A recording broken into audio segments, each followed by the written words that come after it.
So I know it's been a while. I missed last week for uploading a video, but I've been busy. I have to get the RS ready for a long road trip, and if you're wondering where I'm going, we're about to cover that in this video. Alright, so where am I going? I'm taking the car on a long road trip. I gotta go to Tennessee for about a month for school, and yeah, so I gotta take the RS all the way over there, and it's about 1,200 miles from here.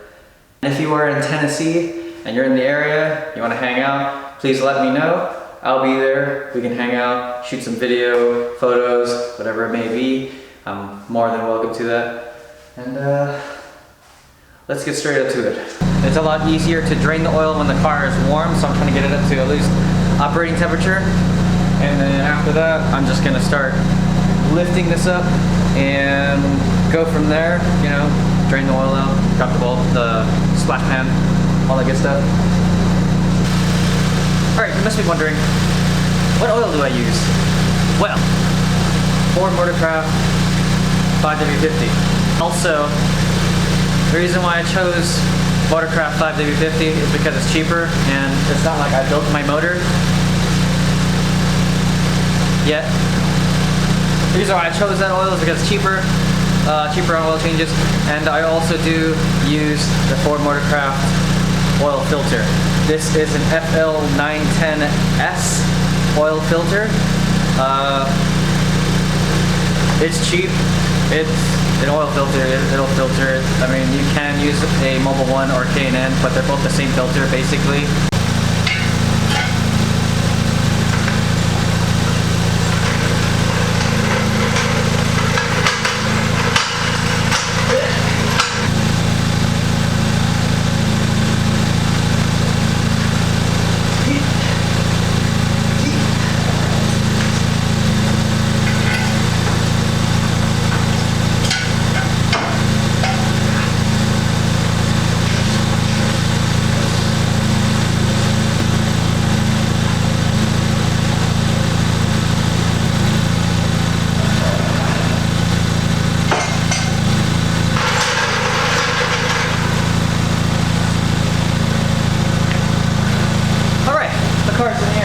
Let's go check the temperature. Well, looks like the temperature's good on there. Oh, oil temp's looking good. Coolant temp's looking good. Alright, I'll shut her off. Alright, under the car, there's this splash tray under here. Right here. And it's got, I think it's like 9 T30 Torx screws that are under here. And you go ahead and you remove them. This is the same for the Focus ST. They also come with the factory splash cover. So now you got the tray fasteners undone. You see how it's loose right now, or hanging? That's because there are these little tabs here that are holding the tray in on either side. So just think, so there's a lower control arm right here. There is on the subframe these little tabs right there that it is holding on to right there. You can see that. Also, typically they'll have this little hanger that would be right here, but as you see, I have damage on the under tray because I hit a big chunk of asphalt that fell off of a truck. So I don't have the hook on there. If you had your hook that's on there, or the little clip that's all holding onto the strut bar that's over here, that's back here, all you would need to do is push up, get your hand in this little vent here, push up in there, push on it so you can unlatch it, and then you would push it back so it unlatches it like that, or excuse me, pull it forward, and after you do that, the skid plate is off. That's your oil pan right there, and that's your oil drain plug right there. So what I'm gonna do first, I'm gonna open this up, start draining the oil out, and then we're we're gonna let that drain out completely, and then I'm gonna get the oil filter right here. Let's go ahead and do that. To get that oil plug off, you would need a 15mm wrench or 15mm socket. I highly suggest you get the hex socket or a wrench, because if you have something like a spline like that on anything that's over tightened or anything like that, it will definitely round it.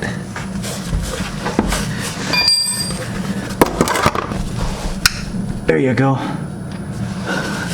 Break that sucker loose, and the oil pan is pretty warm. 3, 2, 1, hit! Oh, I almost got it out of the oil pan, or I did just a little bit. All right, well, that's a little bit of a cleanup I'm gonna have to do, but it's not too bad. This is the one that came off. This is the oil drain plug that came off, and as you can see, you don't really see the O-ring. If it can focus on that instead, thank you. There, you don't see the O-ring very much on that one. Compare it to the new one. You see how the O-ring is there on that one? You can see it's clearly there on it. And then this one, it's there, but smashed flat, which means someone over tightened this, and now this O-ring seal is not really doing its job of keeping the oil back. So when you're doing this oil plug, or the oil drain plug back in, only put it snug. There we go. Oh, it's hot. Yeah, that's snug. All right, so the oil filter's up here. It's hand tight. So all you need to do is just grab onto it, just turn it. So just turn it a little bit until it starts to drip, and there it goes.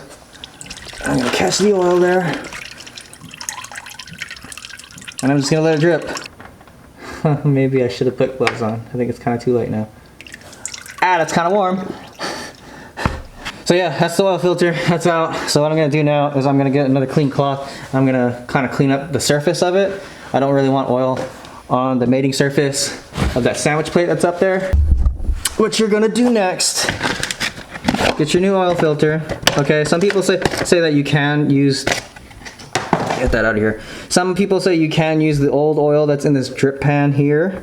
You can. All you're doing is priming the O-ring seal that's on there. It just needs a thin film of oil that's on it. Put it on the seal, on the O-ring, just like that.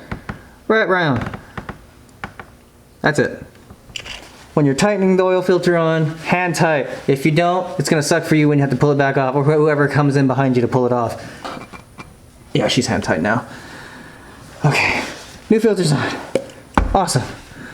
Moving on to the next thing. You can see that I'm recording live on my Facebook, and I just opened that now, and now I am going to put this in. Alright. The amount of oil that you need to put into the engine is 5.7. That's to include the oil filter. Without the oil filter, it's a 0.3 of a difference. So I have the oil filter on there and it was empty. I didn't fill it, so that means I have to do 5.7 quarts of oil in when you fill it back up. So that's what I'm gonna do. 5.7 quarts of 5W50 for the Focus RS. If you have a Focus ST, that's a 5W30. If you have a Fiesta ST, if I remember correctly, it's 5W20.